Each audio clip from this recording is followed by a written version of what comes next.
Marching down the Regent Road, all the windows open wide. That's what tens of thousands of Evertonians will be doing one day to gain access to this magnificent new stadium down here on the banks of the Royal Blue Mersey. And right here is where they'll turn in, because the very first access gates to the new Everton Stadium are being installed today. It's yet another milestone for our new home.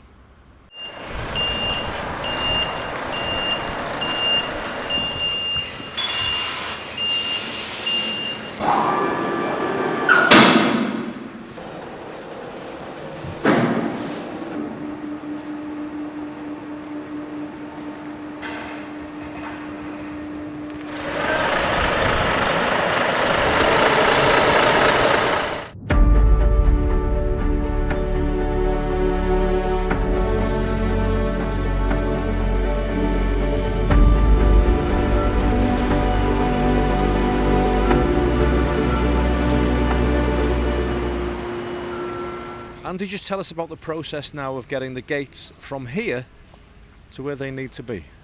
So the plan is that we're going to lift the gates up off the back of the lorry, and we're going to position it somewhere where we can get the crane to collect it, transfer it towards the opening, and then lower it and put it in position. You can see the opening there, Tom, and as somebody with absolutely no knowledge of stone masonry whatsoever, I'm fascinated by how smooth and how straight that cut is. How'd you get it like that? So we brought in a wall-mounted wall saw, which is a metre wide blade, which is cut through the wall in one continuous cut to allow us to then remove the stonework, which we will now reuse to build back over the top of Andy's new gates. And are you confident that this system that you've designed will enable the flow of tens of thousands of Evertonians to get through? Yeah, totally. I mean, with up to 53,000 people now coming and going, there's been design techniques done by John Brindle and myself to allow the gates to open, and the end gate sections are bifolds. So what that does is it allows the gates to wrap around the walls to allow a smooth transition and flow people in and out of the ground. And they've been made locally, haven't they?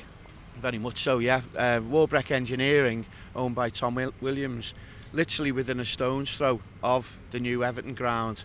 And it's very important that the work is kept local, which helps keep the skill set here and also employ local people.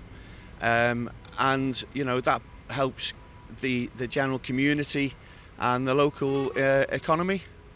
Tom, you've got to be very, very careful with anything we do with this wall, isn't it? Because it's literally a listed wall, isn't it?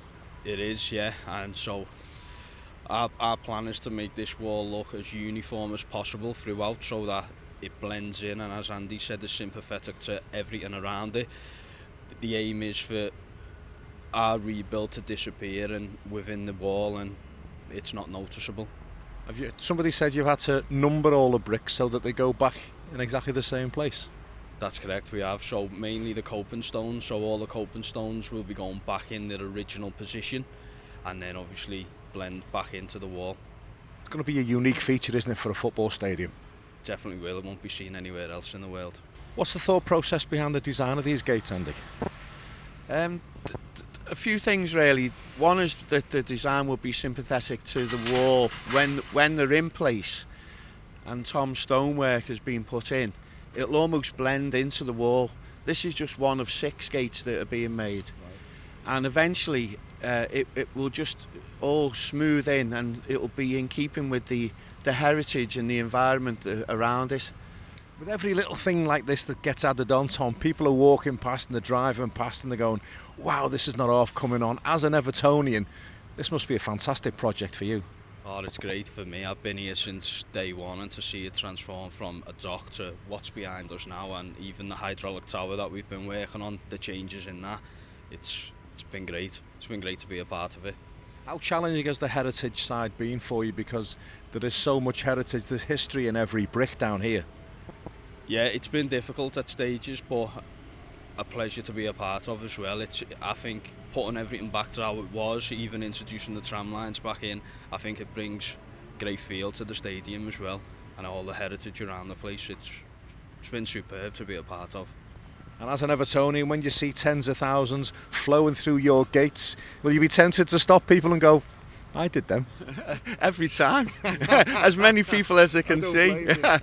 No, as Tom's touched upon, it's very, very, as an Evertonian, very proud to be involved in it. And what will be a historic landmark forever, you know, it's a great honour to be involved.